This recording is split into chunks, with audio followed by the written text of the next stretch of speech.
everyone. We're gonna keep this run really simple because I'm going on a long journey in probably one of the most influential punk hardcore bands to come out in the modern day.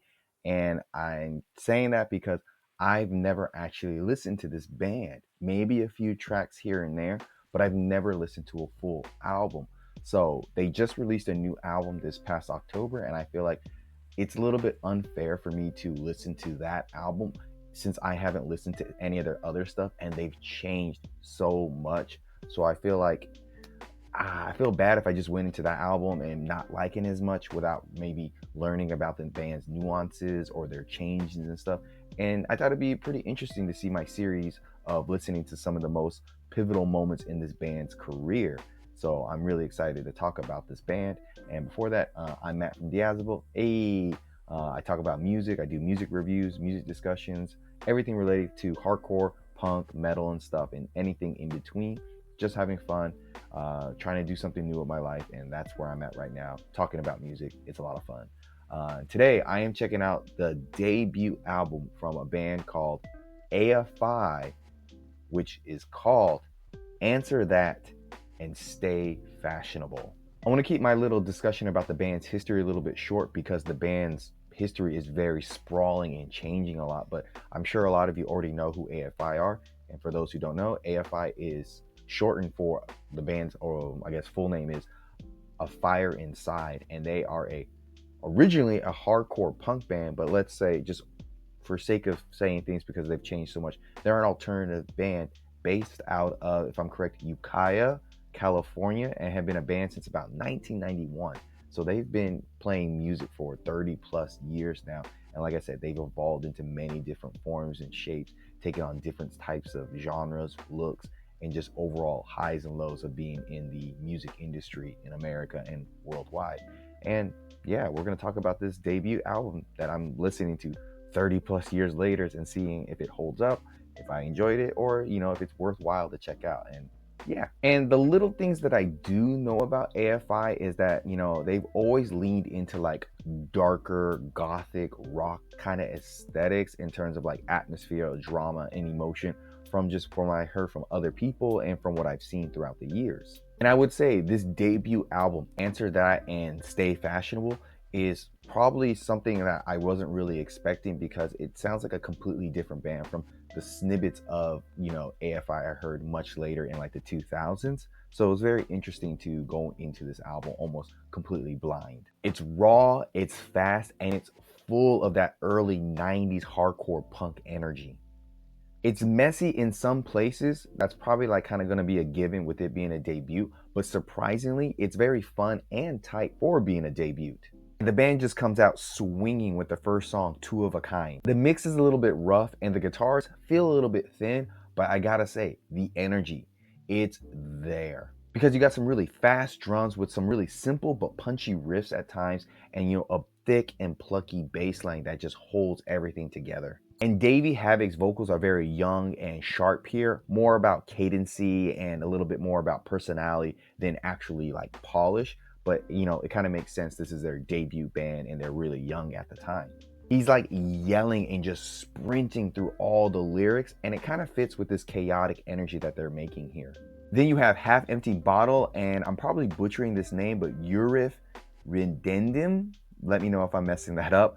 They lock in a little bit more here in terms of being more focused and a little bit tight in presentation.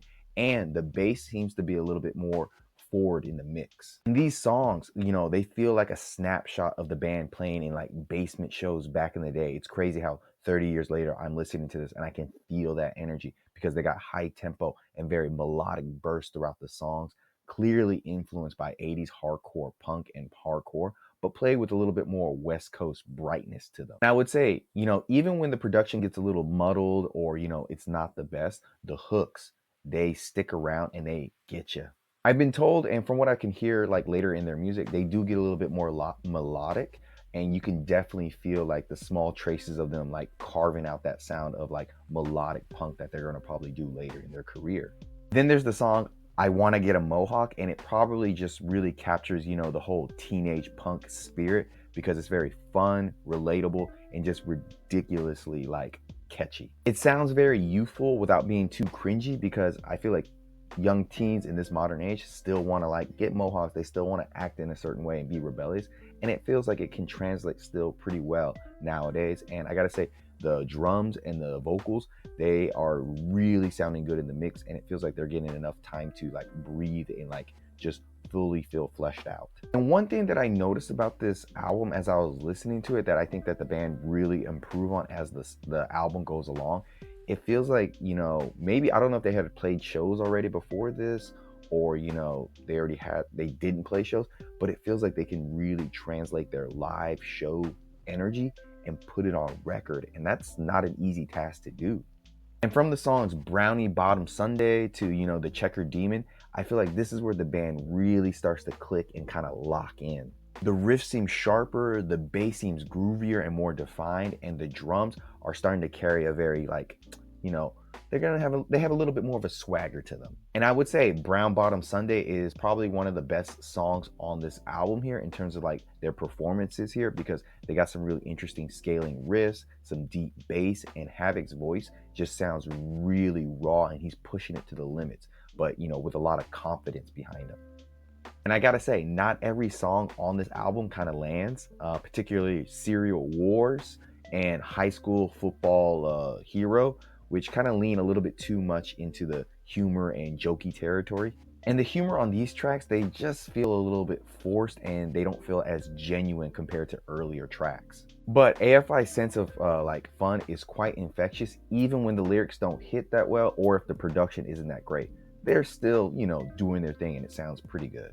You can definitely tell that this is like a record and a band in their history where, you know, they're just playing everything really fast, and they'll figure out everything out later. And so I think it's that idea, put something out and just have something out there, and then we'll figure things out down the road. And I think that's a pretty cool and smart way to do it. Get people to listen to your stuff and then figure things out more later. If you just put it in the back burner or just wait too long, you could miss the momentum and just lose your chance. And then later on the album, on the songs Your Name Here and NyQuil, you can get a glimpse of the band kind of making some more structured kind of songs. There's more melody here, and there seems to be a better, I guess, a better sense of control in the performances. And you can definitely see like, oh, there's moments here where like the band is going to transcend and go into, you know, what they eventually are going to become, because they're playing and experimenting with their sound, not just trying to play fast like in the earlier tracks. They're playing with their sound a bit on this album. And I really like that, you know, they have a sense of theme with this album, with the Reservoir Dog cover and the Reservoir Dog samples throughout the whole album. So it really gives it a very clear sense of like style and attitude and an overall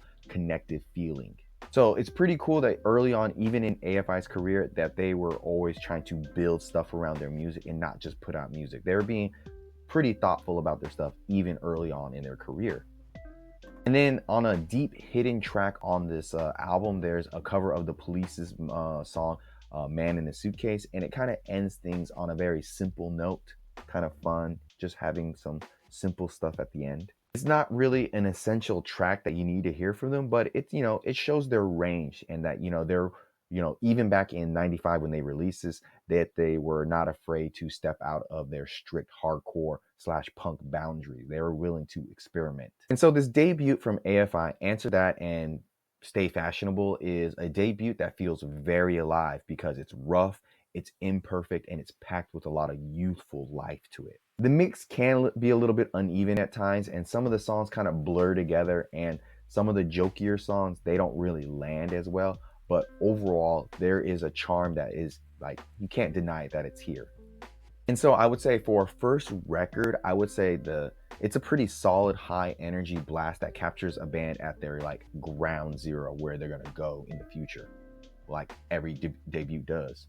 It's hungry, it's fast, and it's ready to build towards something bigger in the future. So my final thoughts on this album is, it's a bit messy, it's energetic, it's fun, and it's really cool seeing this AFI debut as like a 90s time capsule of 90s hardcore punk and everything. And it's a very fascinating point to see where the band is at and knowing where they're gonna go. So overall, I gotta say, debut AFI album, Answer That and Be Fashionable, or Stay Fashionable, I would have to give it a good and decent 7.5 out of 10. Links down below Tell me what your favorite song off this album is. Tell me your favorite AFI album. And stay tuned for me to check out their most pivotal moments before I get to their latest album. Till next time, guys. See you in the pit. Good things about you.